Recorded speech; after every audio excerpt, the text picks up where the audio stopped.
Est-ce que vous avez rencontré les obstacles au cours de votre carrière? Et si oui, lesquels? Heureusement que j'ai rencontré des obstacles. Premier obstacle, c'est d'oublier que le passé est mort, que le futur est incertain et que seul compte le présent. Le moment que vous pouvez influencer, c'est celui que vous vivez.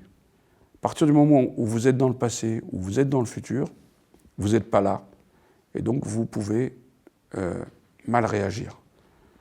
Deuxième obstacle, oubliez que les événements sont neutres. Ce qui vous arrive, c'est à vous de lui donner sa couleur.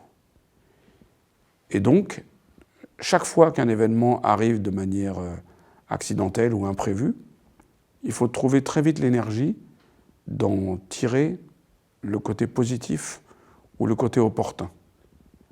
Troisième obstacle, le fait que les journées ne durent que 24 heures. Ça, c'est un obstacle terrible parce qu'il vous en faut quelques-unes pour dormir et du coup, eh bien, vous qui êtes boulimique et qui êtes pauvre des expériences que vous n'avez pas faites, le soir, vous vous couchez en disant « Ah, j'aurais pu encore faire ceci, j'aurais pu encore dire ceci, ou j'aurais pu encore voir cette personne ou lire ce livre. » Est-ce que vous avez rencontré les obstacles qui sont été liés à votre handicap, votre origine ou votre formation? Oui, bien sûr. Mon handicap m'empêche d'accéder à 80% de l'information, puisque 80% de l'information arrive par la vue. Dès lors, j'ai dû compenser ce manque d'information par une très grande concentration, par ce que je vous disais tout à l'heure, l'apport des autres.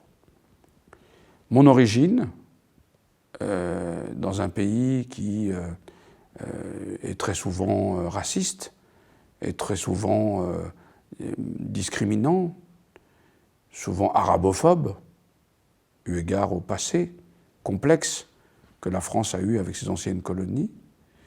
Mais j'ai eu un avantage extraordinaire, c'est que le handicap a neutralisé l'origine et vice-versa. Et donc, la France a accueilli l'aveugle, a éduqué l'aveugle selon les principes que la France a offerts au monde, c'est-à-dire le principe des Lumières, l'accès à la citoyenneté pour tous. Et grâce à ça, la France a gommé l'arabe ou le venu des anciennes colonies. Donc pour moi, moins par moins, ça a fait plus. À quel moment avez-vous ressenti des préjugés? Comment se sont-ils manifestés? Mais tout le temps, on ressent des préjugés quand les gens vous demandent « Ah, vous êtes aveugle de naissance ou vous êtes aveugle tardif ?» Alors moi je réponds « Je suis aveugle de naissance ». Et alors quelqu'un toujours me dit « Ah, c'est quand même moins difficile que d'être aveugle tardif ». Qu'est-ce qu'il en sait? Rien du tout.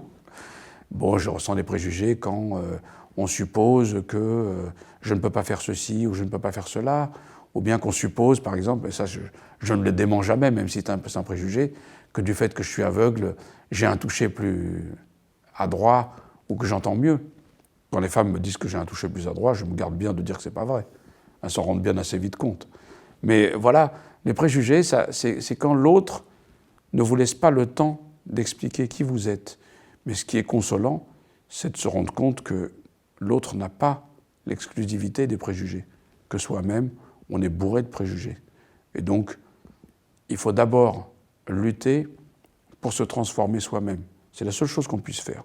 Se changer soi-même pour, de proche en proche, changer les autres. Souvent, quand quelqu'un vous renvoie quelque chose qui ne vous plaît pas, cherchez au fond de vous ce qu'il titille en vous. Changez-le et vous verrez que ce préjugé-là ou cette difficulté-là sera beaucoup moins douloureuse.